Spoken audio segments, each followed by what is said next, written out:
1002. 1003.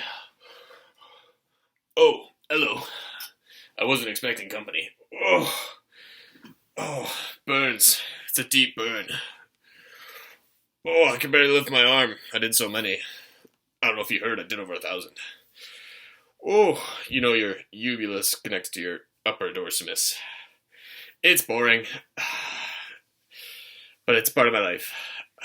I'm just going to grab this jacket if you don't mind. Whew. Just watch out for the guns. They'll get you.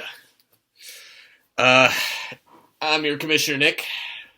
It's week 11, and there's a lot of mid-teams in bad company right now, but if you want to be strong like my team, you got to stay on the grind, and that's exactly what my team's been doing. We've won 2 in a row. We've won 4 out of our last 6, and we're back in the hunt, So it's the power rankings. It's week 11. The trade deadline is just 2 weeks away. Oh, so, stay on the grind. 4 weeks left to the playoffs. Maybe I'll see you there. Maybe not. If not, might want to get on that grind. All right. Let's get into those rankings. Number 12. It was fun while it lasted. Brad's winning streak came to an end this week as he fell short to the commissioner in the game of the week. And I think it's safe to say this season is officially over. James Yawner returned from IR but could only put up 7 points at running back.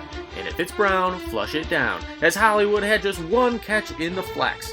Kind of unfair to drop 5 spots in the rankings, but at 4-6 and near the bottom in the league in points per game, Brad's team finds itself back in the basement.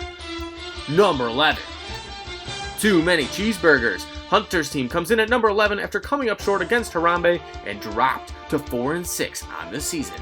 CJ, proud to be on Hunter's fantasy team, looks solid again at quarterback, scoring 20 points. But the RBs couldn't quite keep it going from last week and combined for just 20, which isn't bad, but not great. Hunter remains on the outside of the playoffs looking in, but his season is not over yet.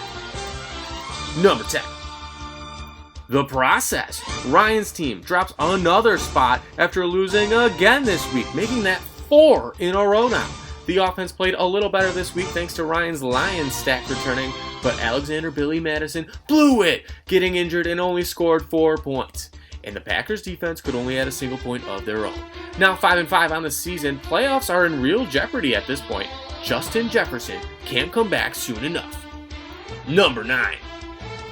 Digging my own grave, my team got its 2nd win in a row in the game of the week versus Brad and moves up 3 spots in the rankings. Jameer Cribbs took a tour of the Chargers home and showed Brad where the magic happens, reaching the end zone twice and scoring 26 points. Tyler Hot Lockett showed Brad the magic also happens in the wide receiver room as he had 8 for 92 and a touchdown. Now 4-6 on the season, something magical may be happening here as my team is officially back in the hunt, which you guessed it, is where the magic happens. Number 8. Team Never Lucky. Dan's team moves up 3 spots as they won their 2nd in a row versus Frank to improve to 4-6. Dak Great Scott exploded for 400 yards, 5 touchdowns, and 45 points. Garrett Thrillson had a solid game, adding 18 points on Sunday Night Football to seal the win. Here's another team that just won't go away. Let's see if Dan can stay in the mix. Number 7. Beans, time of the month. Beans comes in at number 7 in the rankings after winning another one, defeating Riley and is back to 500 on the season. Justin Herbeans was back and led the way with 4 touchdowns and 35 points, and Alvin Kamara added 7 catches for 18 points of his own. I thought this team was dead a month ago, but look at them now, currently tied for the last playoff spot. Let's see how he does in a huge matchup against Harambe this week. Pardon me, Beans. Number 6. Poppy's prize possession. Brophy's team slides down 2 spots after losing to Luke. An uninspiring performance from the offense this week as Derrickety Henry and Diarrhea Johnson combined for just 5 points. And what is going on with Lamar Jackson? Only 1 boom game in the last 6 weeks and is averaging just 11 points in the last 3 games. That's not going to be good enough for this team. Now 5-5 on the season, these guys are lost in the shuffle of mid-teams. Number 5. When Legends Rise, Frank drops 3 spots after suffering another loss this week and put up the fewest points in the league. Curtis Samuel was a bad play in the flex, as he had just 2 points. But what about your first round pick, Baloney Pollard? The Cowboys offense has been humming and just put up 49 points on a joke of a Giants team in which everyone found the end zone except Pollard. I'm putting my dad's team on fraud watch. 3rd least points allowed, so they've had a cupcake schedule and just 4-6 against the median. I don't think this team is built for the playoffs. Number 4. River Riley. Riley falls to number 4 after he lost his 2nd in a row this week and falls back to 500 on the season. Very underwhelming performance by the offense this week, as this was the first time Riley scored less than 119 points since week 1. This is because Jahan Knotson had a goose egg at wide receiver. Riley also dropped to 2nd in points per game for the first time since week 6. ESPN still gives this team nice playoff chances, but I'd be getting a little worried if I were Riley. Trending backwards lately, and now just 1 game out of last place. Number 3. Got that dog in him. Our reigning defending co-champion Luke moves up 3 spots with a huge win over Poppy and led the league in scoring. Keenan Ballin led the way with 11 catches, 175 yards, and 2 touchdowns to put up a 40-burger. And Luke's Niners returned from the bye to combine for 68 points. This was a big win for Luke, who had been stumbling lately, but let's see if these dogs can keep it going. Number 2. Wildcard Harambe. Oliver's team moves up after getting a big win this week over Hunter to improve to 5-5 on the season. CD Lamborghini stayed scorching hot, going 11 for 151 and a touchdown, as he has averaged 36 points per game himself the last 3 weeks. The Joshua Dubs and TJ Hawkinson stack were also able to combine for I Can't Drive. A 55 points. Oliver is right in the mix of the playoff race, and I don't think this team has even begun to peak. And number 1, Quantum Cheeseburger. Jerry's team snapped the losing streak by defeating Ryan and returns to the top spot in the rankings. Jerry made some moves this week to combat the bye weeks, including acquiring Trevor Lawrence, who debuted in the negatives. Fortunately though, Devin 30 carries was able to overcome this with a nice 23-point outing. Now 7-3 in sole possession of best record in the league, Jerry is breaking free and on the cusp of clinching his 2nd straight playoff appearance. We'll see if he can clinch this week with a big matchup against the Commissioner. And now let's take a quick peek at our playoff picture. As you can see, Jerry still occupies the 1 seed. He's now 7-3 on the season. And then we've got a flux of 5-5 teams in the mix right now. It's Wildcard Harambe at 5-5. He'd be taking on River Riley at 5-5. Below that, we've got Poppy's Prized Possession, 5-5. He'd be taking on my dad's team, who's 6-4, but currently on fraud watch, so something to keep an eye on. And at the bottom there, it's The Process, who's 5-5, taking on Got That Dog in Him. That's Luke's team, who's 6-4 and trying to get back to the top seed in the playoffs. In the hunt there at the bottom, Beans moves up to the first team out. Hunter remains in the hunt, and hey, look at my team right there, back in the hunt officially. I'm back, folks. And now let's take a look at the Commissioner picks. Here are our Week 11 matchups. As you can see at the bottom, 3-3 for my picks last week. Not bad, not great. Kind of been around that all year long. So let's get into it this week. It's Team Never Lucky, who's a near touchdown favorite over It Was Fun While It Lasted. This is a can't-lose game for Dan. He needs to win this game. Brad's team is toast.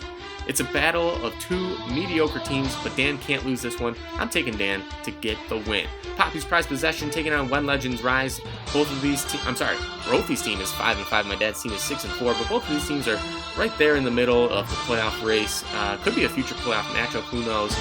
Brophy's team is favored by 7 in this one, but I'm going to take my dad's team. He's been stumbling lately, and he needs a win here, so I'll take my dad's team to get the win.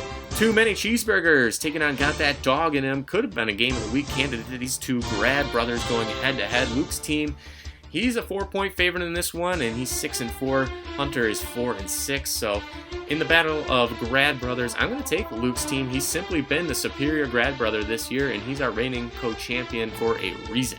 In our next matchup, River Riley taking on the Process. Both of these teams are 5-5. This is a big matchup too. Both of these teams are two of the coldest teams in the league right now. Combined, these two teams enter on a 6-game losing skid. That's right, Ryan's lost 4 in a row, Riley's lost 2. Riley is actually a 2-point underdog in this one, surprisingly, despite being second in the league in points per game. Let's see if Justin Jefferson returns, but I'm taking Riley here.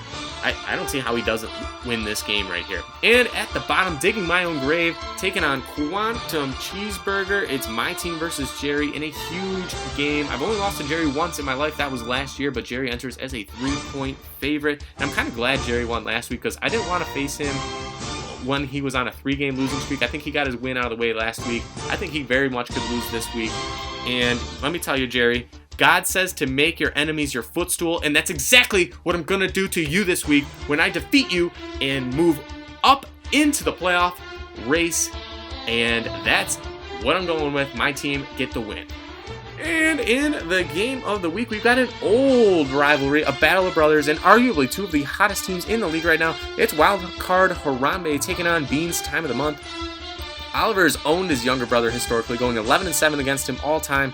And Oliver has some good playmakers in Etienne, Lamb, and Hawkinson, but the talent drops to flex caliber guys after that, especially with Bijan on the bye. But speaking of byes, Beans' team is crushed by them this week with 3 starters all off this week, and because of that, I'm going to take Oliver to get the win and snap Beans' winning streak.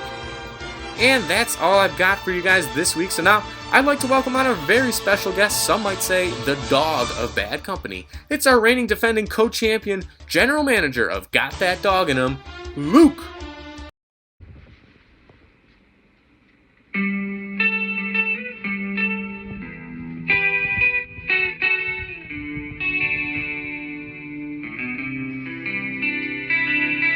Oh, didn't see you there. Let me turn this down.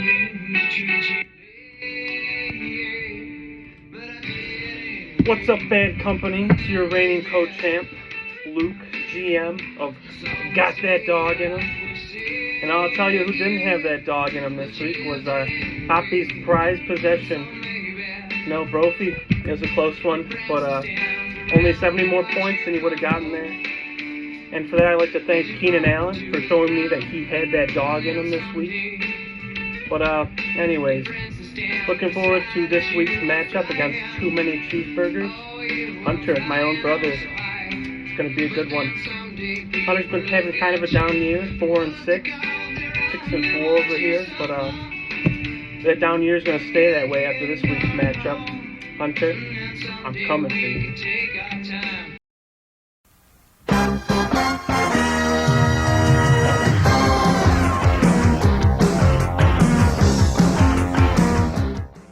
Hello everybody, it is Wildcard Harambe General Manager Oliver here, coming to you after 10 weeks of fantasy foosball. There's a lot to discuss, not a lot of time to discuss it, as always seems to be the case. So we're just going to get right into it. Playoff picture finally taking form. So you have Jerry at the top, then you have Luke, then you have Frank, then you got everybody else. We have 5 teams that are 5-5, 4 teams that are 4-6, and very quickly, teams that are trending down in my opinion. You have Frank and you have Riley. Both teams have lost 2 in a row, and I do not like the rest of season outlook. And going in the going in the other direction, we have teams trending up. We have Ryan and Hunter. And you might say to yourself, Ryan's lost 4 games in a row. Well, that doesn't matter. He has Justin Jefferson coming back. He has Kyron Williams coming back, and I would not want to be the team unfortunate enough to play him in the fantasy playoffs. As for Hunter, his running backs are finally serviceable, and he has the best group of pass catchers, in my opinion, in the entire league. Quickly backtracking to Riley. Riley has a gauntlet of a schedule. He's been putting up a ton of points. He can probably handle it. I'm just not so sure. He has a lot of first half of the season pieces. That's just my opinion. And for the game of the week, we have what I am dubbing the BBB, the Bowl of the Biggs Brothers. We have Beans versus myself. Should be a great game as always. Guys on the bye for both sides, especially Beans' top 2 running backs.